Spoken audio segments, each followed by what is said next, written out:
Hem doğaya zarar veriyorsunuz, hem hayvanları yakıyorsunuz, hem bakın bir petrol ofisi şu an tehlikede. Şu anda tır yanmış vaziyette. Şu dumana bakın, şu doğanın haline bakın. Doğa bunu hak ediyor mu? İnsanlar dışında, insanları boş verin, insanları düşünmüyorsunuz. Hayvanları düşünüyor musunuz peki? Allah akıl fikir versin diyorum. İtfaiyeciye bak. İtfaiyeci şu an nerede?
Bölgemizde hasat dönemi bitti.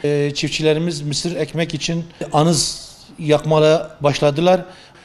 Toprağa zarar veriyor. İçindeki yaşayan canlılara zarar veriyor. Ve ileriki dönem için, geleceğimiz için, çocuklarımızın geleceği için gerçekten çok kötü bir tablo göz önünde bulunduruyor ve akabinde biz sadece toprağa değil, sadece içindeki canlılara değil, çevrede yaşayan, yakın olan o meskenlere de, o yaşam alanlarına da zarar veriyoruz dumandan dolayı. Onun için bizim çiftçilerimizden ricamız anızları yakmasın. Hiçbir haklılık payı yoktur. Tabii bununla beraber biz bakanlığımıza buradan sesleniyoruz. Sayın Bakanımıza çiftçilerimizi bilgilendirilmesi, çiftçi temsilcileriyle, çiftçilerle bu konuyu iyi bilen hocalarımızla, müdürlerimizle, tarım il ve ilçe müdürlerimizle anızın ne kadar zararlı olduğunu, anızın toprağa ne kadar zarar verdiğini, anızın ileriki dönemlerde hem bize, bu bölgedeki insanlara, hem çiftçimize hem de ülkeye ne kadar zarar olacağını söylemeleri lazım. Eğitim verilmesi lazım. Bu eğitime devletimiz, hükümetimiz, Tarım Bakanlığımız destek çıkması lazım. Tabii saman da çok önemli. Maalesef görüyoruz ki bölgemizde ve Türkiye genelinde hayvancılığın ne kadar zor şartlarda bu girdilerden dolayı, pahalı olduğundan dolayı hayvancılığın geri sayısı düştüğünü görüyoruz. Bugün samanın bölgede balya yapıp ve batozlarla batıya, hayvancılık bölgesine gönderilmesi çok önemlidir. Maalesef biz bugün dışarıdan saman ithal ediyoruz. Yetmediği için biz niye yakalım?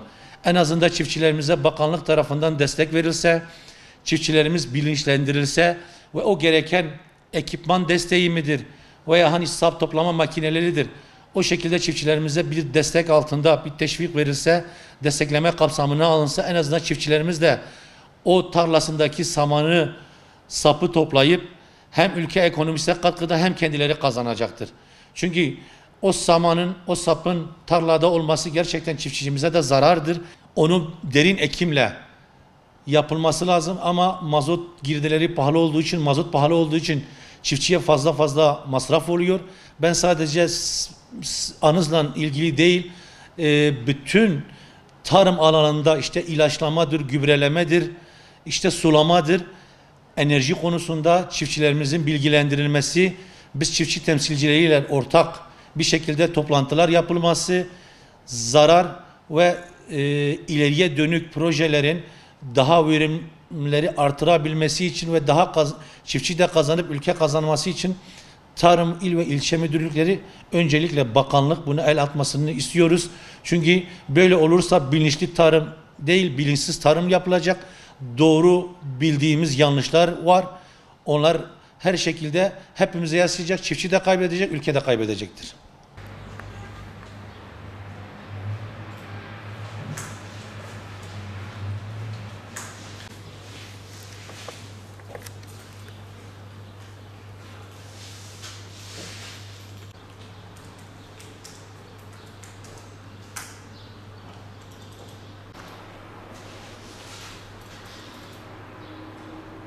Özellikle anız yakılmaması gerekiyor. Çünkü anız yakıldığı zaman özellikle koah ve astım hastalarına olmaktadır.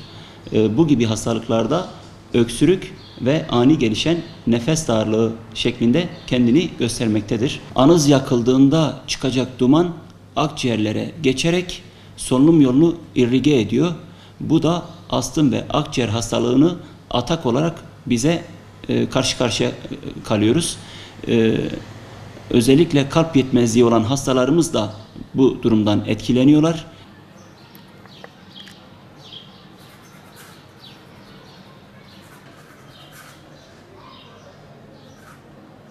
Anız yakılırken bu yakılan anızlarla beraber yabani hayvanların, yavrularının sonra yandığını görmekteyiz.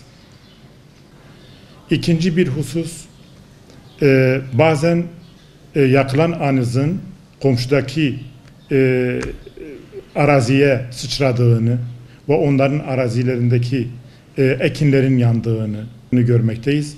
Bu da hukuki açıdan bir sorumluluk gerektirir.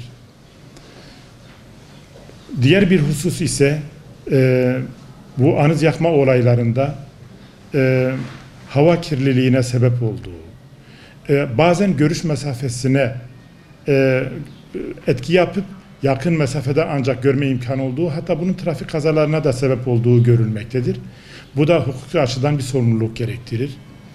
Aslında kanuni açıdan bunun bir idari para cezası var. Bu konuda o cezanın ya artırılması ya da başka bir müeyyidenin mutlaka olmasında fayda mülahaza etmekteyiz. Caydırıcı ceza olarak bu konuda yetkililerin bunu gündemlerine almaları önem arz etmekte. Hava kirliliği, çevre kirliliği, bu da kul hakkına girer. Bunlara riayet etmek lazım. Bu konuda özellikle halkımızın bilinçlendirilmesi noktasında mülki idare amirlerinin, sağlık kuruluşlarının, eğitimcilerin, tarımcıların bu konuda seferber olmaları lazım. Bu konuda halkımızı aydınlatma noktasında, özellikle de caydırıcılık noktasında hükümler koyulması gerektiği kanaatindeyiz. Bazen bu anız yakma olaylarından sonra ya yabani hayvanların veya da yavrularının tam yuvalarının önünde yakıldığı ortaya çıkıyor. Araziye verdiği zararı bir kenara bırakalım.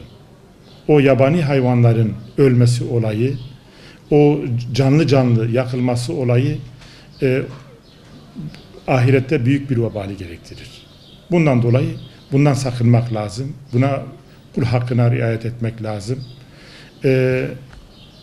Şu da bilinmelidir ki anız yakma olayı her ne kadar kısa vadede ikinci bir ürün elde etme hususunda bir imkan ise de yakın da değil de orta ve uzun vadede araziye vereceği zarar, komşulara verdiği zarar, kul hakkına ait zararların tümü bunlar düşünüldüğünde buna başvurmamak gerektiği kanaatindeyiz.